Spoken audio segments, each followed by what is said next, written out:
Terlihat di suatu tempat di bagian utara yang dulunya ditempati oleh sekte surgawi utara sebelum bangunan sekte itu hilang dan terbakar.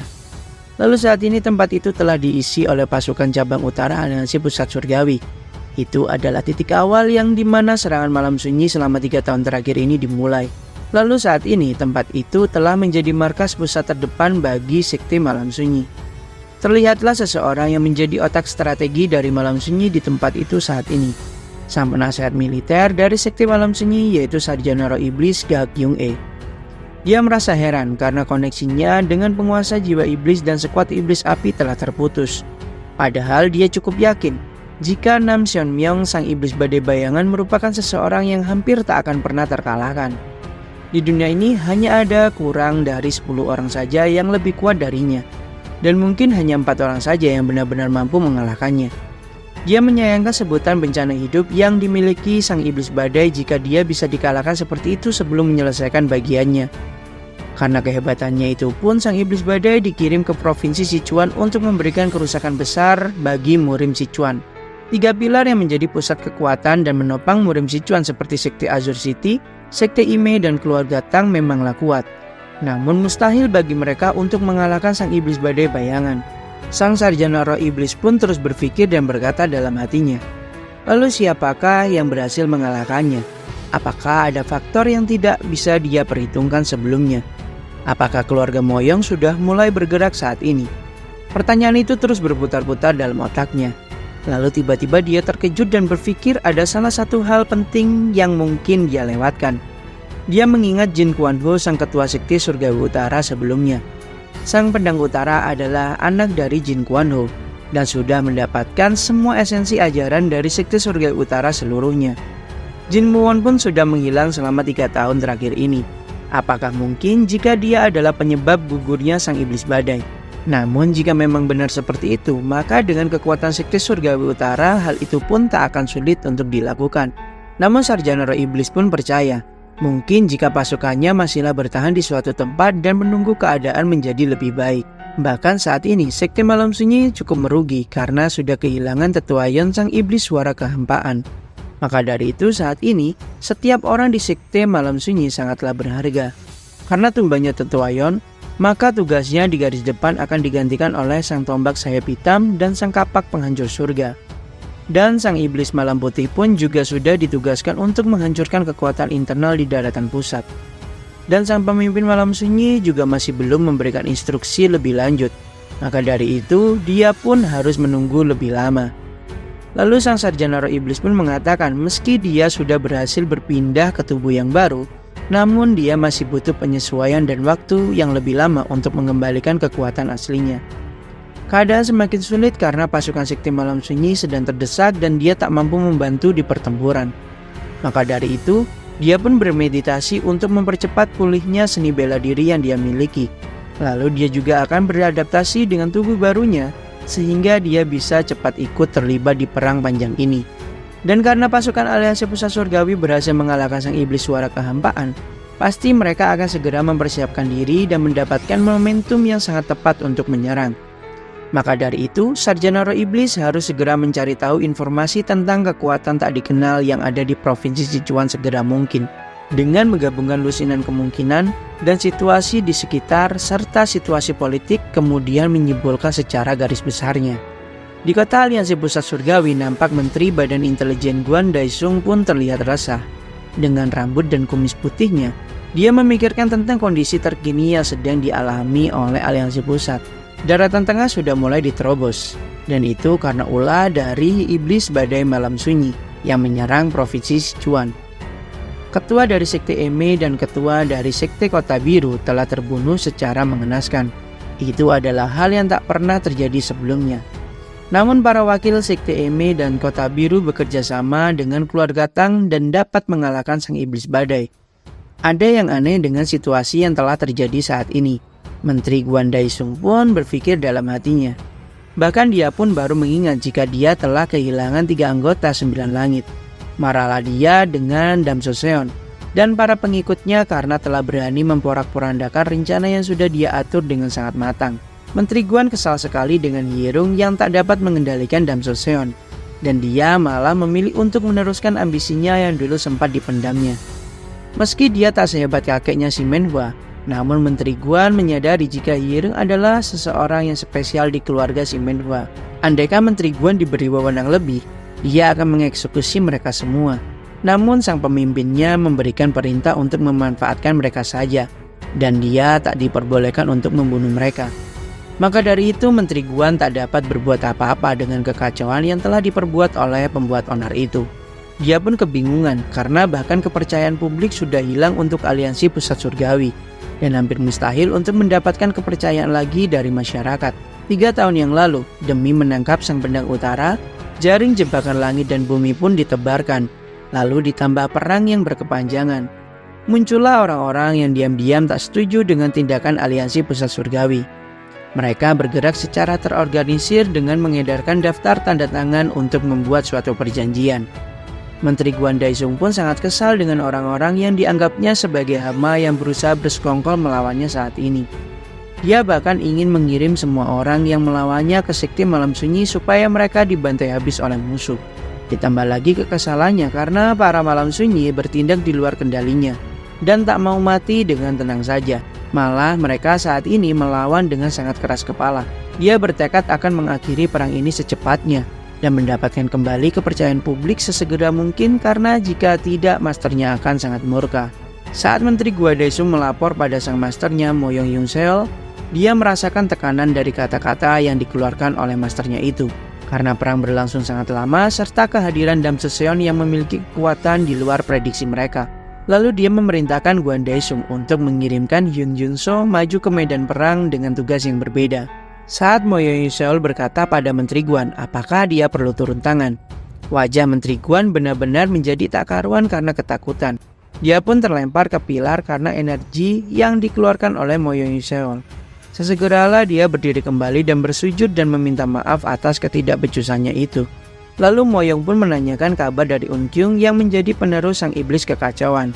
Menteri Guan pun mengatakan jika dia masih butuh penyesuaian dengan tubuh barunya yang memiliki seni bela diri khusus dari jalur iblis.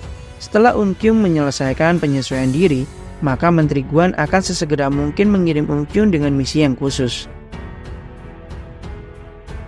Terlihat semua pasukan sudah bersiap dalam kondisi prima di pos terdepan aliansi pusat surgawi. Dam Seseon selaku panglima di sana memberikan sepatah dua patah kata penyemangat bagi mereka semua. Dam Seseon dan sekuat pembasmi iblis akan memimpin mereka menuju ke medan perang.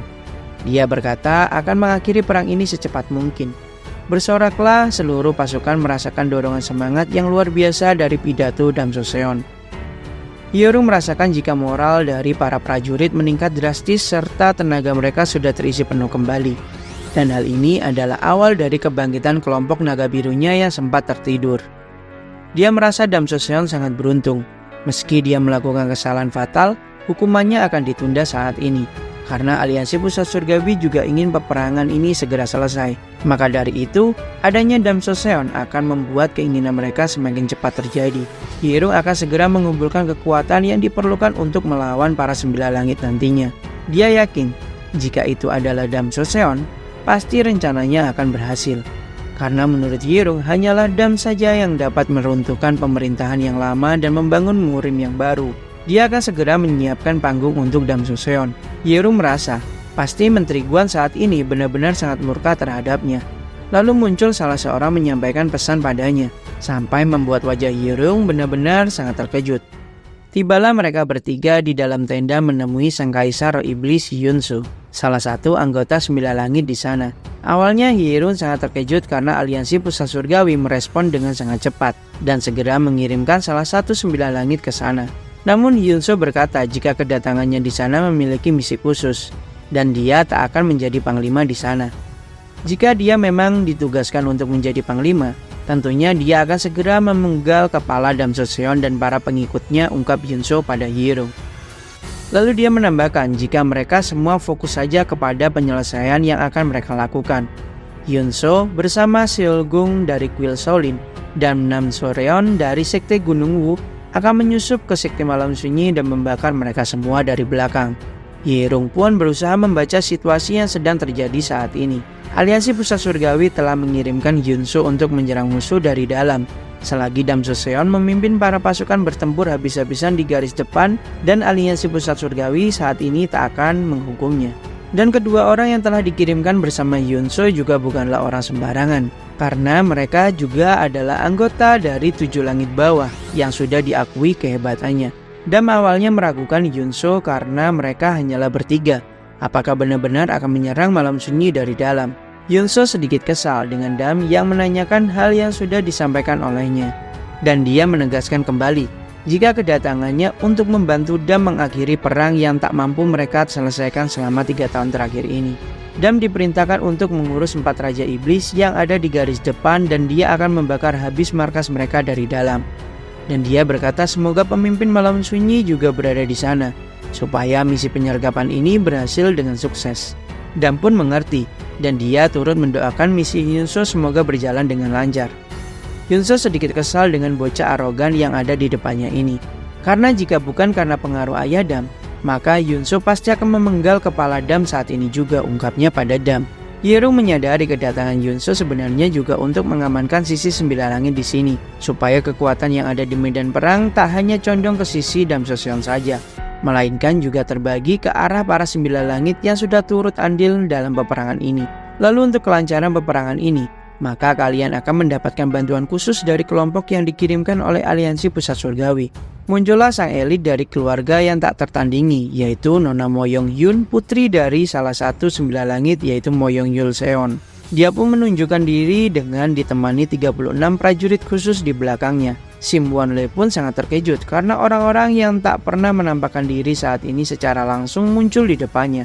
Yerung pun juga sangat terkejut karena Moyong Yusel yang selalu mengendalikan dari balik bayang-bayang saat ini telah mengirim putri keduanya ke medan perang.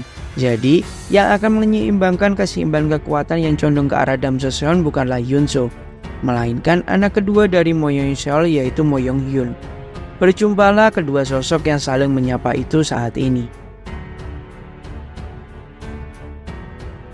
Keluarga terkemuka yang tak tertandingi dan keluarga Moyong. Sang pejuang yang tak terkalahkan, Moyong Yusel. Dia adalah orang yang membesarkan keluarga yang telah jatuh serta menjadi kepala keluarga yang tak tertandingi. Keluarga yang tak tertandingi merupakan orang luar yang bukan berasal dari daratan tengah. Mereka adalah suku nomaden yang menggunakan nama keluarga Moyong. Mereka semakin bertambah kuat saat mengembara ke seluruh dunia. Di satu titik, keluarga Moyong cukup sukses untuk mendirikan suatu negara merdeka. Namun pada akhirnya mereka bergabung dengan daratan tengah dan nyaris tak mampu mempertahankan warisan mereka. Agar mereka yang merupakan orang asing dapat menanamkan pengaruhnya di daratan tengah, mereka harus menghadapi prasangka serta pengawasan dunia secara ekstrim. Sebelum mendapatkan nama keluarga terkemuka yang tak terkalahkan, keluarga Moyong pun terus berjuang. Sampai pada akhirnya mereka mendapatkan nama keluarga terkemuka. Suatu hari meski cerita persisnya tak diketahui, muncul seseorang bernama Moyong Yusel. Dia adalah sosok luar biasa yang saat ini bisa mencapai tingkatan pada seni bela diri di luar akal sehat manusia. Bahkan dia berhasil menemukan cara untuk dapat kembali muda. Dia memimpikan penciptaan, dominasi, dan kekuasaan. Namun semua tindakannya hanya akan menimbulkan reaksi keras dari masyarakat Jianghu. Masyarakat Jianghu hidup dengan prinsip tak mau diatur oleh siapapun. Mereka menginginkan kebebasan dan menolak segala jenis kekuasaan. Di sisi lain, keluarga Moyong adalah orang-orang dari negara asing dan bukan penduduk asli daratan tengah. Setelah beberapa kali usaha yang telah memakan korban jiwa yang sangat besar, di saat itulah Moyong Yusel menjadi sadar jika dia tak akan pernah bisa menguasai Jianghu sepenuhnya dengan cara kekerasan. Mulai saat itu Moyong pun melihat jauh ke masa depan dan menyusun rencana yang sangat besar. Kejahatan diperlukan di rencana ini, maka dari itu dia membutuhkan musuh bersama yang sangat kuat dan sangat kejam. Dengan alasan itulah, maka Sekte Malam Sunyi diciptakan olehnya. Sejumlah besar makanan, uang, sumber daya, dan material serta buku-buku militer secara diam-diam dikirim ke Sekte Malam Sunyi. Setelah terciptanya dengan cara seperti itu, mereka pun menyerang daratan tengah sesuai rencana keluarga Moyong. Ketidakstabilan membuat orang gelisah, ketakutan, dan teror akan menciptakan suatu kesatuan. Ketakutan terhadap musuh yang kuat membuat Jianghu yang awalnya bagaikan pasir, saat ini menjadi bersatu layaknya batu yang sangat besar. Kemudian terciptalah aliansi pusat surgawi secara alami. Begitu pula dengan para 9 langit atas. Keduanya terbentuk secara alami tanpa campur tangan dari Moyong Yulseon. Semua orang yang mengagumi seni bela diri dari Moyong Yulseon yang melampaui imajinasi pun berusaha menantangnya dan kemudian mereka kalah. Kemudian secara pribadi Moyong Yulseon pun memilih beberapa orang untuk menjadi para 9 langit yang baru. Dia pun memerintahkan para 9 langit untuk memimpin aliansi pusat surgawi. Dan dia mengawasi dari balik bayang-bayang sebagai penguasa tertinggi. Setelah rencananya berjalan lancar, maka dia akan mengeksekusi malam sunyi. Namun di suatu titik malam sunyi lepas kendali dan mulai bergerak secara independen. Simbol kebajikan yang menjaga perdamaian dan mengawasi malam sunyi. Begitulah sekte surgawi utara tercipta. Dengan hal itu, keluarga Moyong akan memanfaatkan dua sekte itu dengan sebaik mungkin dan akan menyingkirkan mereka ketika tak diperlukan lagi. Semua itu dimulai dari Moyong Yulseon. Mereka adalah keluarga yang sangat tertutup. Tak ada satupun dari keluarga Moyong yang mau menunjukkan dirinya ke dunia luar. Mereka diam-diam memusatkan kekuatan yang sangat besar dan terus mengembangkannya. Beberapa perwakilan mereka termasuk 36 pendekar pedang yang tak tertandingi merupakan ahli berpedang yang dibesarkan dengan sangat hati-hati. Begitu pula dengan para pasukan elit dari keluarga terkemuka yang tak tertandingi. Selain itu, Moyong Yulseon juga memiliki puluhan istri dan anak. Namun karena seni bela dirinya yang berada di ranah yang berbeda, membuat tak satupun dari istri dan anaknya yang mampu bertahan hidup. Ada yang meninggal saat hamil, ada pula yang meninggal saat melahirkan, dan ada juga yang berhasil dilahirkan namun tak bertahan lama. Karena ibu dan anaknya tak mampu mewarisi energi yang begitu besar dari Moyong hingga membuat mereka meninggal. Namun memang ada beberapa anak yang berhasil selamat meski memiliki kemungkinan yang sangat kecil. Namun mereka hanya bisa tinggal di dalam keluarga terkemuka yang tak tertandingi selama sisa hidupnya, sambil melihat besarnya aliansi pusat surgawi dari kejauhan. Mereka harus melatih seni bela dirinya setiap hari tanpa henti, serta mempelajari cara mengelola dan memimpin dunia. Sambil menunggu momen di mana mereka bisa berbicara dengan ayah mereka yaitu Moyong Yulseon. Mereka terus mengembangkan kekuatan dengan stabil bersama dengan 36 pendekar pedang yang tak tertandingi di dalam keluarga Moyong. Itulah keluarga Moyong, keluarga terkemuka yang tak tertandingi. Lalu di tempat lain terlihat Ketua Yong dari Brigadir Besi bersama dengan wakilnya yaitu Muhuan dan wakil Chaehyak, beserta semua kelompoknya sedang menjalankan misi. Mereka mendapatkan misi mengantar barang dengan bayaran yang sangat besar sekali. Kotak yang akan diantarkan mereka cukup mencurigakan karena itu adalah misi dari kelompok yang tak puas dengan aliansi pusat surgawi. Dan mereka mendapatkan informasi jika yang ada di dalam kotak itu adalah mayat. Namun wakil Chaehyak dan wakil Muhuan berusaha meyakinkan Ketua Yong untuk tak usah khawatir. Karena misi yang akan dilakukan mereka sangatlah mudah, yaitu menaruh dan meninggalkan peti itu di tempat yang sudah ditentukan.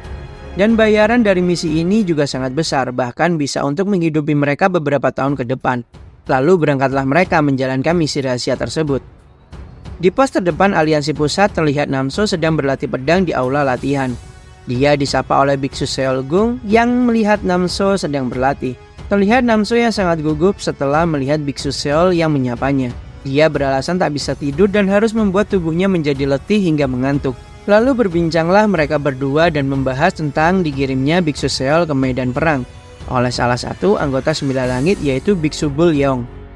Biksu Seol mengatakan jika mereka sebenarnya tak ingin terlibat di urusan duniawi. Namun mau tak mau dia harus dikirim untuk membantu peperangan supaya cepat selesai. Saat mereka masih berbincang di sana terlihat dari kejauhan bayang-bayang memperhatikan Namso lalu dia beranjak pergi. Lalu terlihat setelah perjalanan jauh, kelompok Brigadir Besi tiba di perbatasan utara yang dekat dengan pos terdepan aliansi pusat untuk meletakkan kotak yang dibawa mereka. Mereka pun mau tak mau harus segera melanjutkan misi karena sudah mendekati batas waktu yang ditentukan. Lalu dari kejauhan Ketua Yong pun melihat anak kedua dari Moyong Yulseon, yaitu Moyong Hyun. Dan hal itu membuatnya sangat terkejut. Lalu Ketua Yong pun mengingat suatu flashback yang masih menjadi misteri. Saat dimana dulu Ketua Yong mendapatkan luka yang ada di wajahnya itu. Dia merasa heran apa yang sedang terjadi hingga Hyun menampakkan diri pada dunia sekarang, ungkap Ketua Yong dalam hati. Setelah kelompok Brigadir Besi menurunkan peti yang menjadi misi mereka semua, wakil Chaehyak pun meminta semua untuk segera pergi karena pasti perang akan segera dimulai. Lalu ditinggalkanlah kotak berisikan mayat-mayat tersebut di sana.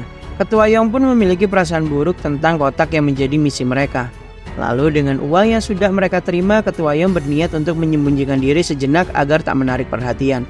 Saat malam tiba, semua besi-besi yang mengunci peti itu pun terlepas semua. Nampaklah banyak sekali mayat-mayat yang ada di dalam kotak itu. Lalu terlihat sebuah tangan menjulang ke atas berusaha keluar dari bawah mayat-mayat tersebut. Terlihat bayangan seseorang yang memiliki tangan sebelah yang buntung, melenggang pergi menjauhi kotak itu. Di medan perang, Dam Joseon berteriak dengan penuh semangat memerintahkan semua pasukan maju dengan gagah berani. Pasukan bantuan dari Aliansi Pusat Surgawi bertugas di bagian sayap kiri dan kanan. Lalu di bagian tengah akan diisi oleh skuad pembasmi iblis yang dipimpin oleh Simon Lee. Lalu hal ini dilakukan hanya untuk memberikan momentum yang tepat untuk Dam Joseon. Terlihatlah dari wajah mereka semua yang menginginkan perang ini segera berakhir. Selama di garis belakang ada Hye-rung, mereka yakin bahwa kemenanganlah yang akan menantikan mereka. Namun Hye-rung terkejut karena pasukan bantuan dari Aliansi Pusat Surgawi, 36 warrior tak terkalahkan dari Mo Yong-hyun pun bergerak dengan seenaknya. Nampaklah kerjasama yang kurang kompak dirasakan oleh Hye-rung terhadap putri Mo Yong-hyun. Hye-rung berpikir jika meski Mo Yong-hyun adalah keturunan dari orang yang sangat kuat, dia tetaplah seperti tumbuhan yang dibesarkan di dalam rumah kaca yang terbelenggu. Dia membandingkannya dengan Dam Joseon yang diibaratkan seperti tumbuhan yang tumbuh di wilayah yang ekstrim dan di hutan rimba, dan memiliki kekuatan yang mutlak dan akan dapat mengakhiri perang panjang ini. Di sisi lain terlihat sang iblis tombak sayap hitam pun sudah bersiap bersama dengan para anak buahnya. Dia merasa jika informasi yang didapatkan benar-benar sama persis, maka dari itu mereka semua sudah bersiap untuk berperang. Sang iblis tombak pun berkata jika sudah waktunya bagi mereka untuk menyerang. Hye-rung pun merasa heran bagaimana mereka bisa bereaksi secepat itu. Pasti ada suatu informasi yang bocor tentang penyerangan ini. Namun dari segi kekuatan, Aliansi Pusat Surgawi lebih kuat dan juga Aliansi Pusat Surgawi memiliki jumlah pasukan yang lebih banyak daripada musuh. Akhirnya pertarungan pun pecah di tempat itu. Puluhan bahkan ratusan pendekar pun saling beradu serangan hingga membuat korban berjatuhan di mana-mana. Lalu terlihat pasukan khusus dari keluarga tak terkalahkan bergerak dengan terorganisir dan membantai semua musuh yang berada di depannya. Dengan cepat Mo Yong-hyun pun melompat ke atas dari kudanya, lalu menghempaskan semua musuh dengan teknik hentakan kakinya ke tanah. Layaknya pilar yang menjulang tinggi ke langit, energi dahsyat itu membuat kehancuran yang luar biasa di area sekitar itu. Musuh-musuh pun berterbangan layaknya kapas yang berhamburan. Mo Yong-hyun pun menatap ke depan dan terlihat salah satu 4 raja iblis malam sunyi, yaitu iblis tombak sayap hitam yang membantai semua musuh-musuhnya seperti menusuk daging. Mo Yong-hyun terlihat sangat percaya diri, lalu dengan cepat segera menghampiri sang iblis tombak sayap hitam di sana. Di tempat lain terlihatlah Dam Joseon yang sangat luar biasa juga membantai musuh-musuhnya. Lalu dia melihat Mo Yong-hyun yang bergerak sangat cepat dan mencoba mendekati sang iblis tombak sayap hitam. Dan pun berpikir jika memang mereka harus segera menghabisi para 4 raja iblis malam sunyi supaya peperangan ini segera berakhir. Saat Mo Yong-hyun menyerang sang iblis tombak sayap hitam, terlihat dari belakang salah satu musuh juga akan menyerangnya. Tiba-tiba Dam Joseon pun muncul dan melindungi Mo Yong-hyun di sana. Terjalinlah kerjasama secara spontan saat itu dengan tujuan yang sama, yaitu menghabisi salah satu 4 raja iblis, yaitu sang iblis tombak sayap hitam. Saat ledakan pertarungan antara 3 kekuatan besar terjadi di peperangan, terlihat Junso yang bergerak menyusup ke markas sekte malam sunyi bersama dengan Namso dan Biksu Seo. Saat di perjalanan, Biksu Seo terus saja berbicara hal-hal yang terkesan sangat naif. Hingga pada suatu titik, dia diperintahkan untuk diam karena muncul sosok yang tak terduga di depan mereka. Salah satu 4 raja iblis sang kapak penghancur pun sudah siap menyapa mereka bertiga di tempat itu. Lalu sang kapak penghancur pun berkata jika dia tak menduga bahwa informasi dari bajingan itu benar-benar bisa dipercaya. Informasi yang diberikan adalah akan ada tikus-tikus yang bergerak dan menyusup ke markas pusat sekte malam sunyi. Kelompok Hyunso pun terkepung di sana dan dia marah karena dipanggil sebagai tikus kotor. Hyunso pun berpikir jika musuhnya tak mengetahui saat ini sedang berhadapan dengan siapa. Lalu yang membuat Hyunso terkejut adalah ternyata para musuh sudah mengetahui segala informasi dengan sangat detail saat itu. Setelah berbincang antara kedua orang yang sama-sama memiliki tubuh yang sangat besar itu, Akhirnya mereka pun bersiap untuk bertarung dan membuktikan siapakah yang terkuat di antara mereka berdua. Yunso akan memaksa sang kapak penghancur untuk memberitahu siapakah sang pengkhianat yang telah membocorkan informasi kepada Malam Sunyi. Di sisi lain, Namso dan Biksu Seol pun mulai terdesak karena dikepung. Satu persatu musuh ditumbangkan oleh mereka berdua dengan teknik-teknik bela diri yang mereka punya. Biksu Seol pun terus mengoceh dan mengeluh tanpa henti. Sampai-sampai membuat Namso begitu kesal karena mendengar semua omong kosong keluar dari mulut Seol. Dia pun menyuruh Biksu Seol untuk menutup mulutnya dan fokus menyerang musuh-musuhnya saja. Lalu Biksu Seol berkata pada para musuhnya, jika sangat disayangkan mereka bisa membuang rasa perikemanusiaan dan menyerang seperti hewan buas seperti ini. Lalu salah satu musuh pun mengatakan jika persetan dengan apapun yang dikatakan oleh biksu gila di depannya. Karena mereka hanya ingin hidup layak saja. Itu dikarenakan mereka semua hidup di tanah yang sangat tandus selama ini. Dengan air mata mengalir dari matanya, dia pun berkata jika mereka semua tak ada yang hidup bahagia. Dan dia menjelaskan jika mereka juga sama-sama manusia yang memiliki darah dan tubuh yang hangat. Yang berbeda adalah mereka tak diberi kebebasan seperti kalian semua, ungkapnya pada Biksu Seol. Dengan teriakan yang sangat lantang, dia pun bertanya pada Biksu Seol, bahkan apakah mereka semua yang ada di daratan tengah pernah merebus daging keluarga kalian sendiri karena kelaparan? Dengan semua kebenaran yang sudah diucapkan itu membuat Biksu Seol sangat terkejut hingga tak dapat berkata apa-apa lagi. Sedangkan pertarungan yang sangat dahsyat sedang terjadi antara sang iblis kapak penghancur melawan Yunso, salah satu anggota Sembilan Langit. Mereka berdua saling mengagumi dalam hati, karena lawan yang mereka hadapi saat ini benar-benar sangat luar biasa dan gelar mereka tak hanya gelar palsu semata. Lalu mereka berdua mengeluarkan teknik yang sangat luar biasa sambil menunjukkan ke musuh masing-masing jika julukan yang mereka sandang saat ini bukanlah hanya julukan semata, namun memang benar-benar memiliki bukti kekuatan penghancur yang berada di luar ranah manusia normal. Tanah yang mereka berdua pijak pun menjadi hancur porak-poranda karena benturan kapak dan pedang raksasa mereka. Sampai pada akhirnya kapak dan pedang itu terlepas dari tangan mereka masing-masing. Itu dikarenakan benturan kekuatan yang terlihat seimbang. Kembali lagi mereka berdua saling mengagumi meski di dalam hati saja. Lalu mereka berdua saling mendekat dengan tangan kosong tanpa senjata. Adu jotos pun terjadi oleh kedua orang yang sama-sama memiliki julukan yang sangat luar biasa ini.